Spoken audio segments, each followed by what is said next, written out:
साईं मुंहिंजा बादशाहनि जो बादशाह तरपाक पाण आहे। पर हिन पूरी दुनिया में हिकिड़े मुल्क ते हिकिड़ो बादशाह हुकूमत कंदो हो। उन ई बादशाह खे को बि औलाद कोन थींदो हो। आख़िरकार दरगाहुनि तां पीरनि खां फ़क़ीरनि खां दुआऊं पिनी पिनी हिकिड़ी धीउ ॼायसि। से बादशाह खे जो धीउ ॼाई सो ॾाढे लाड कोट सां निपायाऊं ऐं उनखे प्यार मोहबत ऐं दादलपण वांगुरु तयारु कयऊं। से बादशाह जी धीउ अॼु नंढी सुभाणे वॾी वक़्तु गुज़रंदो वियो, नेठि अची वॾी शहज़ादी थी। तॾहिं से बादशाह सलामत हुनजे रहण लाइ दरिया जे कप ते तमामु सुहिणो हिकिड़ो महिलात ठारायो, जंहिंमें फ़क़ति शहज़ादी रहंदी हुई ऐं उन जूं जेके साहेड़ियूं सरतियूं हुयूं उहे बि हुन वटि रहण लॻियूं। से हू बादशाह जी दादली धीउ शहज़ादी अहिड़ी नाज़ुक बदन हुई जो रोज़ानो सोनी तराज़ी में फ़क़ति हिकिड़े गुलाब जे गुल में तरंदी हुई। से हिकिड़े ॾींहुं इतफ़ाक़ अहिड़ो थियो जो हिकु दफ़े हू पंहिंजी सरतियुनि सां गॾिजी तलाउ ते वेंझण लाइ वई त उन ई तलाउ जी कंधी सां कद्दू जूं केतिरियूं ई सायूं सुहिणियूं वलियूं पखड़ियूं पियूं हुयूं,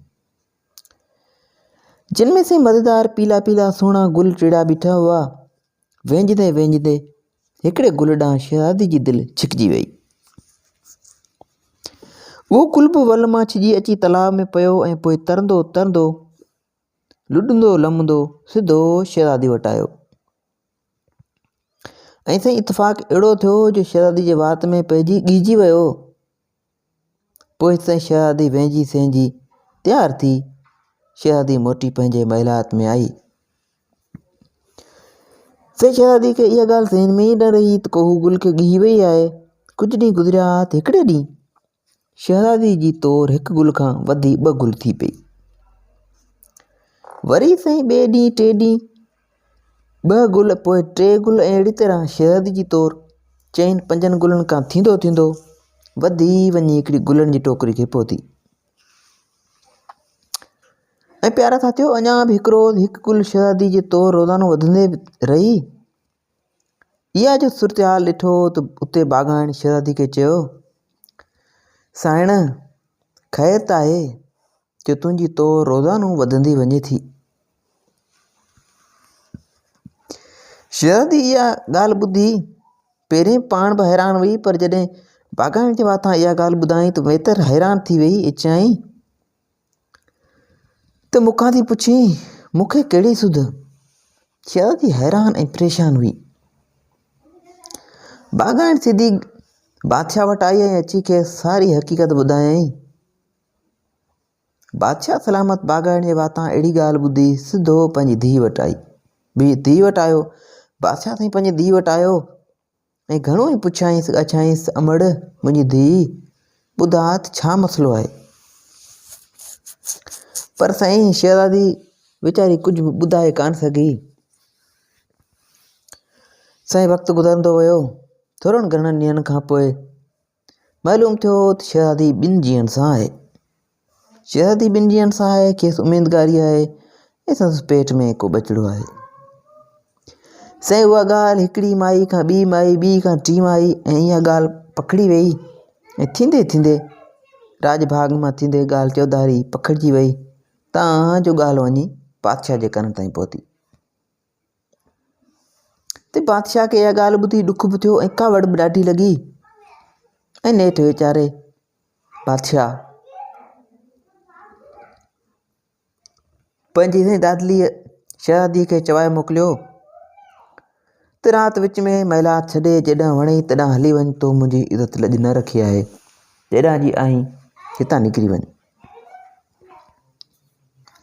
साईं शहज़ादी दादली त घणो हुई, पर पीउ जे हुकम जे अॻियां बि मजबूर हुई। पीउ जो हुकुम ॿुधी अधु राति जो महिलात छॾे पंहिंजे अबाग ते रोईंदे पिटींदे रेड़ियूं कंदे रोईंदे झंग मुंहुं करे रवानी थी।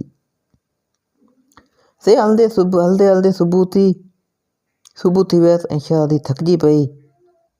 शहज़ादी भला नाज़ुक ऐं नफ़ीस साह जो डप में हेॾां होॾां ॾिसण लॻी ऐं छा त ॾिसे त चौधारी बरपट लॻो पियो आहे। साईं राणी शहज़ादी जेका सदाईं हिंदुरनि में लुॾी संदसि सवें सहेड़ियूं नौकराणियूं अॻियां पोयां थींदियूं हुयूं, सा अकेली बरपटनि में रुले पई, ॾाढी परेशान हुई। नेठि साईं देर खां पोइ परियां जो झुगटो सावन सावन वणनि जो ऐं हिकिड़ी झूपड़ी ॾिठाई ऐं शहज़ादी लाचार उन झूपड़ी में वणनि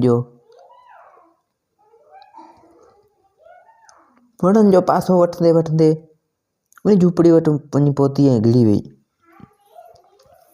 चा ॾिसे त झूपड़ी में ॿ पीरसन ज़ाल मुड़ुस रहंदा हुआ, जे अहिड़ी मुंहुं मलूक नीगरी खे ॾिसी हैरान थी विया ऐं भरिसां विहारे हिन खां पूरी ख़बरचार वरितऊं। जंहिं ते शहज़ादी ॿुधाइनि त शहज़ादी चयो, हूं त आउं शहज़ादी आहियां, पर हिन वक़्तु मुंहिंजो को बि कोन्हे। तव्हां वटि पनाह वठणु आई आहियां ऐं हिते ई हयाती जा बाक़ी ॾींहं गुज़ारींदसि। पोइ साईं शहज़ादी जी अखियुनि मां पाणी अची वियो ऐं ज़ार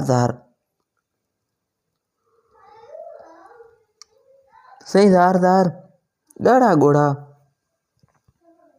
वहण लॻसि ऐं ज़ारो ज़ार रोअण लॻी ऐं हुनजी मुहिणी मूरत ऐं बेकसी खे ॾिसी ॿिन्ही ज़ार मुड़ुसनि खे रहम अची वियो ऐं चयऊं त ए शहज़ादी, तूं का चिंता न कर, अॼु खां वठी तूं असांजी धीअ आहीं। जहिड़ो असांजो ग़रीबाणो हाल आहे तहिड़ो तोसां वंडियो पिया हलंदासीं ऐं जेको हाल हूंदो तुंहिंजे अॻियां हाज़ुर हूंदो। साईं मुंहिंजा हुननि जी दिलदारी ते शहज़ादी जी अखियुनि मां लुड़क वहण बंदि थिया ऐं हू उते ई रहण लॻी। साईं वक़्तु गुज़रंदो वियो। कुझु ॾींहं बाद शहज़ादी खे हिकिड़ो गोल मोल नंढड़ो कद्दू ॼाओ। वॾी माई वेचारी ॾाढी हैरान थी। शहज़ादी खे ॿुधायईं त जंहिं चयसि कद्दू खे छा कंदासीं, खणी वञी ढेर ते फिटो करियोसि। वॾी माई कद्दू खे खणी ढेर ते छॾे अञा आई मस्तु ॾिसनि त साॻियो कद्दू टपक टपक टपक कंदो अची घर में घिड़ियो। वरी बि हुनखे ढेर ते छॾे आया त वरी बि टपक टपक टपक कंदो वापसि उते अची पहुची वियो। उते शहज़ादी जी दिलि भरिजी आई ऐं कद्दू खे खणी छाती सां लथाईं। जॾहिं ताईं जागी जागी राति जो देरि ताईं माण्हू सभु सुम्ही पवंदा हुआ ऐं शहज़ादी जी बि अखि लॻी वेंदी हुई, तॾहिं कद्दू खे बि माउ जे पासे में निंड खणी वेंदी हुई। सुबुह जो शहज़ादी अञा सुती पई हूंदी हुई त कद्दू सवेरी अखियूं खोले वेठो ॿोलियूं कंदो हो। अहिड़ी तरह अॼु नंढो सुभाणे वॾो। जॾहिं कद्दू अची वॾो थियो तॾहिं हुनखे ढोर वठी ॾिनऊं जेकी हू पियो चारींदो हो। जंग में दराड़ हुन सां जहिड़ो जटो कंदा हुआ त उन्हनि खे टिपकियूं ॾेई चङी सिखत ॾींदो हो, पर हुनजी हिकिड़ी आदत हूंदी हुई जो ॿियनि जे साम्हूं कॾहिं बि तलाउ में कीन वञींदो हो, छो त तलाउ में वञण लाइ वेंदो हो त कद्दू जा कपिड़ा लाहे हिकु सदा मलूक शहज़ादो थी पवंदो हो। घणी देरि ताईं गुल वांगुरु पाणी में पियो तरंदो हो। साईं हिकिड़े तलाउ ते ही कद्दू जा कपिड़ा पर्दा लाहे अकेलो ई अकेलो पियो वेहंदो त उन मुल्क जी का शहज़ादी हुई जा पंहिंजी सहेलियुनि सां शिकार ते निकितल हुई। ते हिन खे ॾिसी वरितो ऐं हिन ते आशिक़ थी पई। हीअ त वेंजी सैंजी कद्दू जा पर्दा पहिरें मोटी पंहिंजे घर आयो, पर शहज़ादी पंहिंजे पीउ खे चयो त आउं परणबसि त कद्दू सां। बादशाह पंहिंजी धीउ जे अंगर लखण लाइ हुन ॾांहुं 8-10 कद्दू ॾियारे मोकिलिया। शहज़ादी कद्दू वापसि करे पीउ खे चयो मोकिलियो त हिननि कद्दूनि सां मुंहिंजो कहिड़ो वास्तो, मूंखे हलंदड़ घुमंदड़ कद्दू घुरिजे। बादशाह हैरान थी वियो ऐं चिगण थियसि शहज़ादी चरी थी पई आहे जो हलंदड़ घुमंदड़ को कद्दू बि थींदो आहे छा। नेठि ताईं पुछा ॻाछा खां पोइ ख़बर पियसि त बराबरि हिकिड़ो अहिड़ो कद्दू आहे ऐं बादशाह हुनखे घुराए शहज़ादी ॾे मोकिलियो। सही शहज़ादी हुनखे ॾिसी ॾाढी ख़ुशि थी ऐं पंहिंजे पीउ खे चयो मोकिलियईं त आउं हिन सां शादी कंदसि। बादशाह ॿुधी अची टहिकनि में पियो, चईं धीउ चरी आई छा, कद्दू सां बि कंहिं शादी कई आहे जो तूं थी करीं। शहज़ादी चयो कुझु बि हुजे पर आउं त हिन सां शादी कंदसि।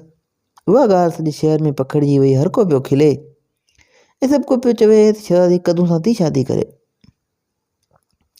बादशाह साईं पंहिंजे अमीरनि वज़ीरनि सां सलाह कई त जिन चयसि त बादशाह सलामत शहज़ादी आहे ॿार, भाएं त कंहिं बुढी सां शादी करे असां शहज़ादी जो अंगल खणी पूरो कयूं, हू गुॾी सां शादी करे या गुॾे सां करे। पोइ साईं भले हुनजी शादी कद्दू सां करायो, ॾिसो त शहज़ादी झटि में कक थी कद्दू खे कीथी उछलाए छॾेसि। मतिलबु त नेठि शहज़ादी जी कद्दू सां शादी थी। साईं हिकिड़े ॾींहुं बादशाह वटि हिकु एलची आयो, चयईं तव्हां हिन साल आनकी कान प्यारी आहे, सो या त आनकी ॾियो या जंग लाइ तयारु थियो। साईं बादशाह वज़ीरनि सां सलाह कई त हाणे छा करणु घुरिजे। वज़ीरनि सलाह ॾिनसि त साईं कद्दू खे उन जंग ते मोकिलिजे, जे फतेह करे आयो त सारी उमिरि आनकी भरण खां छुटी पवंदासीं। भला जे मारिजी वियो त शहज़ादी जे ही चरियाप लही पवंदी। बादशाह जंहिंखे शहज़ादी जी ॻणती रहंदी हुई तंहिंखे इहा ॻाल्हि ॾाढी वणी। सो एलची खे चयईं त आनकी भरण वारा ॾींहं गुज़री विया, जे तव्हांजे बादशाह खे जंग करण जो इरादो आहे त असीं तयारु आहियूं। एलची रवानो थी वियो ऐं बादशाह जंग जी तयारी करणु लॻो।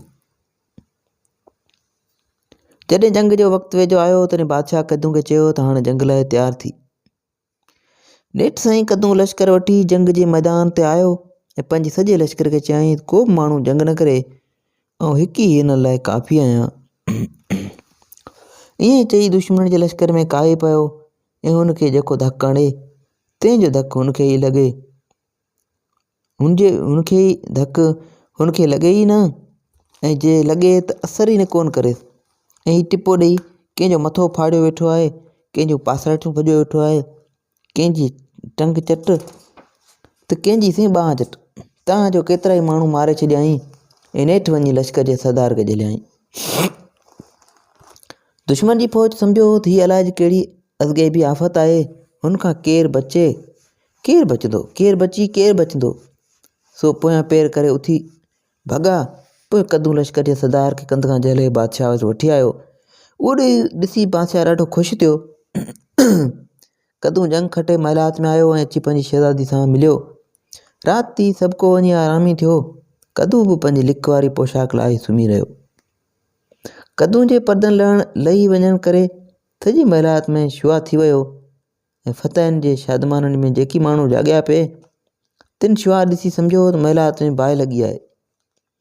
से डोड़ी वञी बादशाह वटि पहुता। बादशाह पाण बि हैरान थी वियो ऐं सिधो महिलात ते आयो।